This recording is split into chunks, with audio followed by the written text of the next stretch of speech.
Nararanasan mo rin ba minsan pag nag-upload ka ng video mo dito sa Reels? Kapipindot mo pa lang nung share ng video mo, kaka-display pa lang sa wall mo, may nag-react na agad. Wala pang ilang segundo yun pero may nag-react na agad. Pero pag tiningnan mo, wala pang number of views. So, anong ibig sabihin nun? Yung content creator na yon na nag-react ay hindi na niya pinanood ang video mo.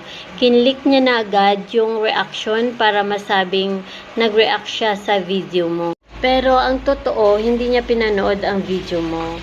So, yan ang ibig sabihin niyan, it's a fake engagement. So guys, tama po ba ang ginawa ng content creator na yon na nag-react sa video nyo or comment kahit hindi niya pa pinanood ang video or tinapos ang video mo? Hey guys, mali po yun Ang totoong engagement, pinapanood muna ang video 3 seconds pataas bago po mag-comment or mag-react. So guys, sana po wag natin gawin yun.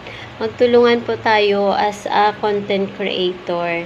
Dapat po panoorin natin ang mga video ng ating kapwa content creator kahit at least 3 seconds pataas or mas maganda patapusin po natin bago po tayo mag-react or comments. So yun lang guys. Thank you for watching.